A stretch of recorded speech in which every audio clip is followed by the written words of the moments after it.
tu vas te rendre compte que ces paroles, en effet, n'ont aucun effet dans ta vie. Que ces paroles, vraiment, n'ont aucun effet dans ta vie. Donc, moi, je viens te supplier, toi qui es en train de m'écouter présentement, ne te limite plus à écouter la parole de Dieu, pratique la parole de Dieu. Et la Bible dit que celui qui pratique la parole de Dieu est comme un homme qui bâtit sa maison sur le roc. Donc, ça veut dire que la pratique, c'est la fondation de ta maison.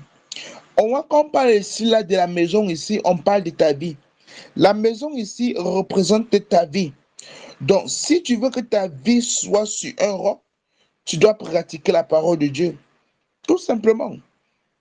La pratique de la parole de Dieu amène ta maison à être sur le roc. Si tu veux que ta maison soit sur un roc, alors bien aimé, la solution, le secret, c'est de pratiquer la parole de Dieu. Pratique la parole de Dieu. Vive la parole de Dieu. Marcher dans la parole de Dieu. Tout simplement. Prendre l'engagement de marcher dans la parole de Dieu. Si tu prends l'engagement de marcher dans la parole de Dieu, tu auras des résultats dans ta vie. Tu vas voir que ce qui est un challenge pour les autres, tu vas pouvoir, n'est-ce pas, n'est-ce pas, affronter cela de manière d'abord très facile et de manière aussi très aisée. Donc, je viens te supplier, toi qui es connecté ce matin, toi qui es présent ou présente ce matin, à pratiquer la parole de Dieu. Marche dans la parole de Dieu. Marche dans la parole de Dieu. Ne te focalise plus ou encore, comment dirais-je, ne te contente plus à écouter seulement la parole de Dieu, toutefois sans la pratiquer, sans la mettre en pratique. Et c'est même ça le plus difficile chez un chrétien. Les chrétiens vont te dire, oh pasteur, moi j'aime Jésus-Christ, j'ai fait ceci, j'ai fait cela. Oh, Jésus-Christ a dit que celui qui m'aime pratique ma parole. Donc ta preuve, la preuve pour toi que tu aimes Jésus-Christ, c'est la manière dont tu es capable de pratiquer sa parole. Donc tu ne peux que prouver au Seigneur que tu l'aimes par ta capacité à pratiquer sa parole. Par ta capacité à pratiquer ta parole. C'est dans ta capacité à pratiquer la parole de Dieu qui est révélée la manière dont, ou bien l'amour que tu as envers ton Dieu. Comment est-ce que tu aimes ton Dieu? Comment est-ce que tu aimes ton Dieu? Donc, tu pratiques la parole de Dieu. Tu pratiques la parole de Dieu. La pratique de la parole de Dieu révèle l'amour que tu as pour ton Dieu. Donc, je viens te supplier, cher bien-aimé, à pratiquer la parole de Dieu. Vis la parole de Dieu. Jésus dit que celui qui, n'est-ce pas, écoute la parole de Dieu, toutefois sans la pratiquer, est un homme ou bien une femme insensée. Donc, si tu vis la parole de Dieu et tu ne la pratiques pas, selon Dieu, tu seras défini comme une personne insensée. Mais je sais que tu n'es pas insensé au nom de Jésus-Christ. Je sais que tu es quelqu'un qui aime Dieu dans le nom de Jésus-Christ.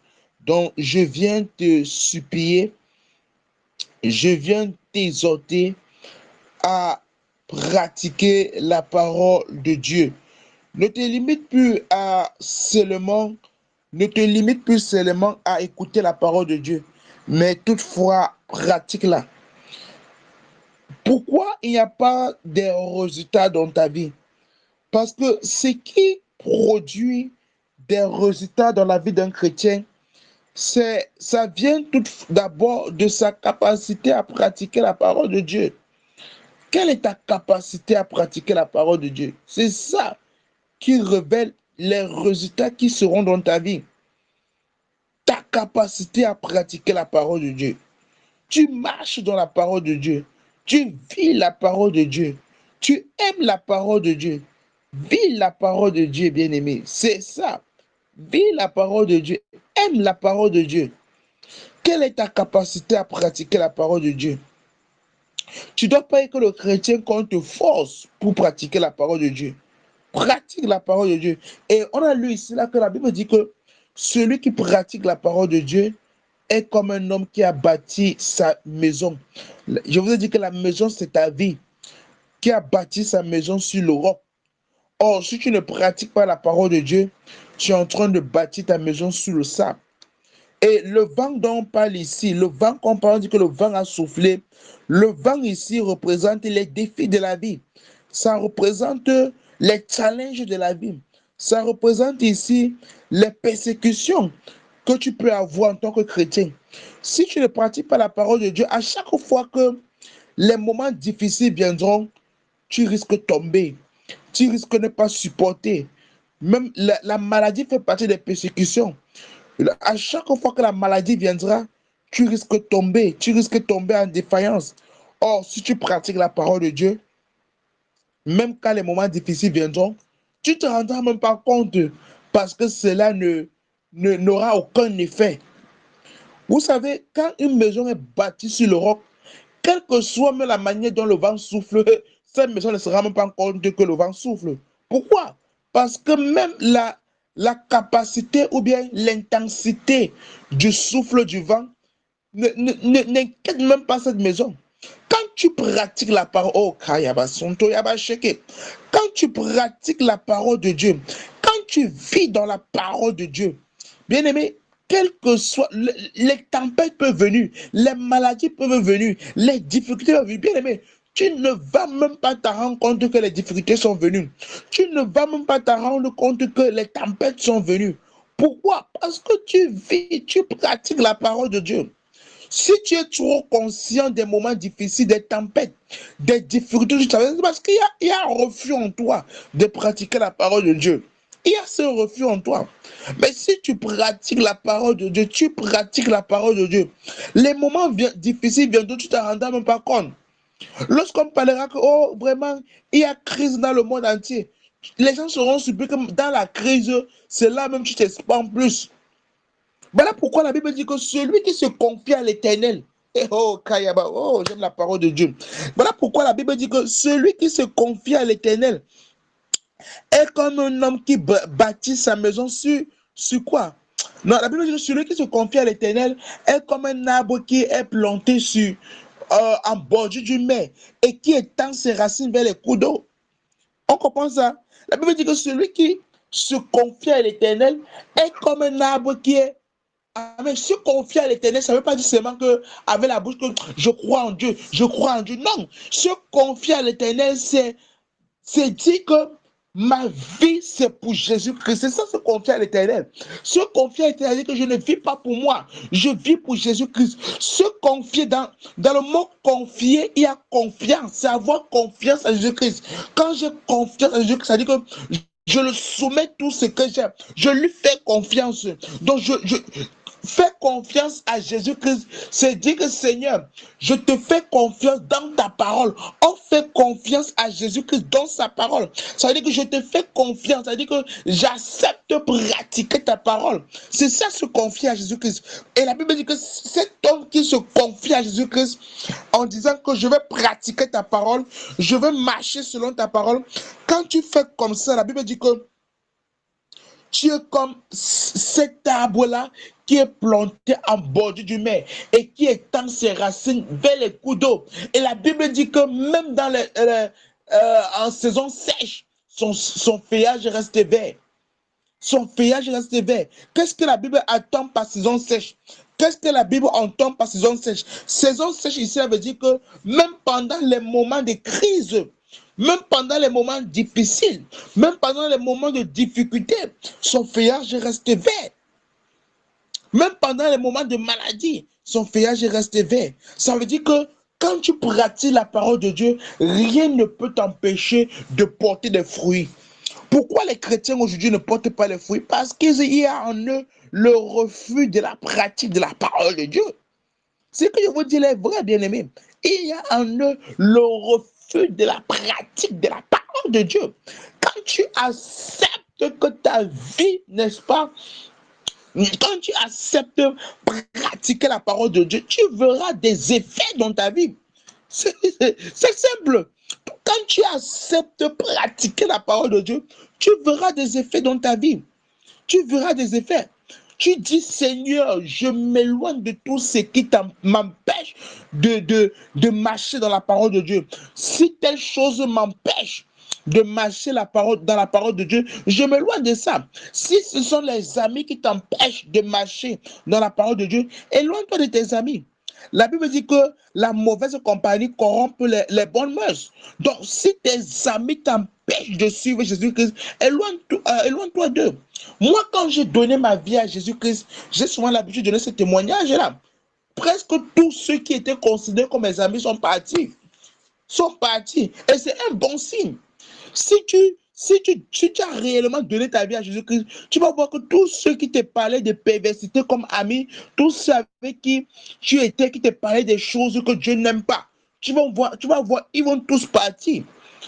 La perte des mauvais amis, c'est un signe réel qu'on a cru en Jésus-Christ. C'est un signe réel qu'on a cru en Jésus-Christ. Quand tu crois vraiment en Jésus-Christ, tout ce qui est un mauvais compagnon autour de toi, ça va partir. Ça va partir. Donc, je viens te supplier, je viens t'exhorter. C'est une exhortation, comme pas d'exhortation, pas ici de la supplication. Donc, je viens te supplier, je viens te demander pardon, s'il te plaît. Laisse que dans ta vie, il y a la pratique de la parole de Dieu. Il y a la pratique de la parole de Dieu. Et je dis toujours à vous, ceux qui sont jeunes, qui m'écoutent, il y a un temps pour tout. La Bible dit qu'il y a un temps pour tout. Il y a un temps pour tout. Ne te précipite pas dans ta vie. Ne te précipite pas. Il y a un temps pour tout. Quand ce sera le moment d'avoir, n'est-ce pas, un fiancé, tu auras un fiancé. Tu n'es pas obligé de te conformer à ce monde. Et dire que non, il me faut déjà avoir un petit ami. Pour faire quoi? Pour faire quoi? Si tu n'as pas l'âge d'avoir un petit ami, pour faire quoi? Pour parler de quoi avec lui? Donc, si tu vois que actuellement, il faut connaître ce qui est prioritaire dans ta vie. Il faut connaître ce qui est prioritaire dans ta vie. Il faut connaître ce qui est prioritaire dans ta vie. Il faut connaître pour ce qui est prioritaire dans ta vie. Tout ce qui est prioritaire dans ta vie actuellement, si tu fréquentes, ce sont tes études. Tu te focalises sur tes études. C'est ce qui est prioritaire. Pourquoi beaucoup de gens échouent? Parce qu'ils ne connaissent pas la règle des priorités. Même en mathématiques, on parle de la règle de la priorité. La priorité, les gars, le signe de la réussite, c'est le respect des priorités. Quand quelqu'un ne connaît pas respecter les priorités dans sa vie, il va aller dans l'échec. Quand tu ne connais pas ce qui est prioritaire pour toi, la première chose en tant que chrétien, ce qui est prioritaire pour toi, c'est ta consécration. Ta consécration doit être la priorité dans ta vie. La consécration. La consécration, peut-être que demain, je vais vous prêcher sur la consécration. La consécration garantit ta sécurité, ta protection vis-à-vis des prédateurs, de tout ce qui peut t'empêcher d'accomplir ta destinée. Quand tu vis dans la consécration, les choses sont aisées dans ta vie. Les choses arrivent dans ta vie avec une certaine facilité. Donc, je viens te supplier, bien-aimé, laisse que ta vie soit dans la consécration. Laisse que ta vie soit dans la consécration, bien-aimé. Laisse que ta vie soit dans la consécration. Donc, je viens te dire, pratique la parole de Dieu. Rien ne doit t'empêcher. On ne doit pas courir derrière toi après. Non, ça doit être une règle pour toi. Ça doit être une règle pour toi. Je dois marcher dans la parole de Dieu. Je dois marcher dans la parole de Dieu. Je dois vivre dans la parole de Dieu. Je dois vivre dans la parole de Dieu. Je dois vivre dans la parole de Dieu. Je dois marcher. Ça doit être mon quotidien. On ne doit pas me forcer. On ne doit pas me forcer pour ça. Je dois pratiquer la parole de Dieu. Donc, bien aimé, c'est ça l'exhortation que je voulais partager avec toi aujourd'hui avant qu'on ne commence la prière. Et je venais te supplier d'abord que marche dans la parole de Dieu. Vis la parole de Dieu. Tu vas voir. Si tu vis la parole de Dieu, tu vas voir instantanément, il y aura des améliorations, des résultats dans ta vie. Des résultats dans ta vie. Des résultats dans ta vie. Il y a des choses dont tu n'auras même pas besoin de prier. Tu vas voir cela s'accomplir. J'ai souvent l'habitude de donner de donner l'exemple de Job. Qu'est-ce qui rendait Job prospère? Qu'est-ce qui rendait Job riche dans la Bible? C'était son intégrité, sa pratique de la parole de Dieu. C'est ça qui le rendait riche. Quand quelqu'un vit dans la pratique de la parole de Dieu, la richesse est authentique. La richesse poursuit ceux qui vivent dans la consécration. Quand tu laisses que ta vie soit focalisée sur la parole de Dieu, la richesse va te poursuivre. La richesse va te... Sans que tu ne pries même pour ça, ça va te poursuivre. Ça va te poursuivre. Jésus a dit, regardez les oiseaux, ils ne moissonnent pas, ils ne sèment pas, Dieu les nourrit. Dieu les nourrit. Dieu nourrit toujours ceux qui acceptent de vivre dans la parole de Dieu. Si tu acceptes, tu vas voir, Dieu va te nourrir tous les jours. Dieu va te combler de ses richesses.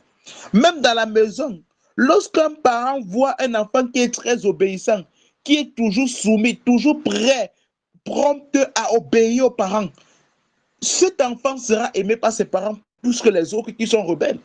Quand l'une des manières pour un enfant de se démarquer dans la maison où il habite, c'est sa manière d'obéir à ses parents. Quand tu es plus obéissant à tes parents que les autres enfants, tu seras le plus aimé. Tu seras le plus aimé. Et à chaque fois que ton père aura quelque chose à apporter à la maison, la première personne à qui il va penser, c'est qui? C'est à toi. C'est la même chose avec Dieu.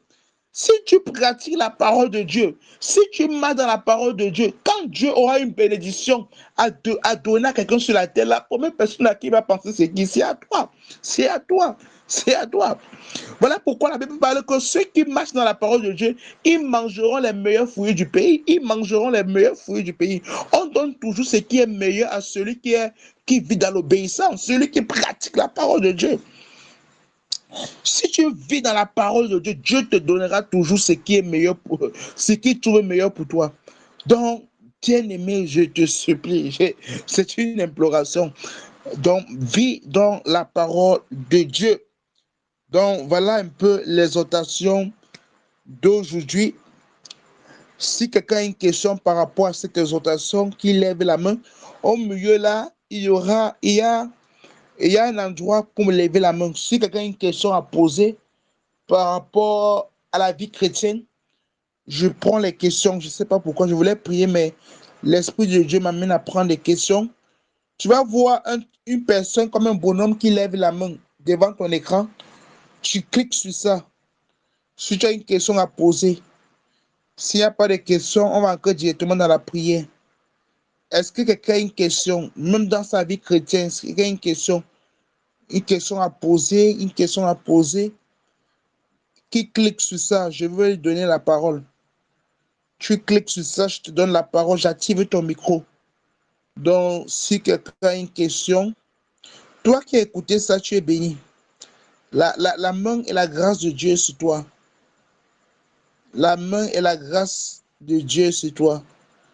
Tous ceux qui m'écoutent du côté de l'île Maurice ou bien de l'île Rodrigue, vous êtes bénis. Au nom de Jésus-Christ. La sœur Angèle, tu es bénie. Très fidèle depuis que ce moment a commencé. Le frère Rodrigue, toujours fidèle. Tu es béni. S'il n'y a pas de questions, on va entrer directement dans la prière. On va entrer dans la prière. Tu vas répéter après moi, toi qui es connecté. Tu vas dire, Seigneur Jésus-Christ. Répète après moi, dis, Seigneur Jésus-Christ, donne-moi la capacité de pratiquer ta parole. Seigneur Jésus-Christ, donne-moi la capacité de pratiquer ta parole. Selon ta parole qui dit que tu produis en nous le vouloir et le faire selon ton bon plaisir. Produis en moi le vouloir de pratiquer et d'aimer ta parole.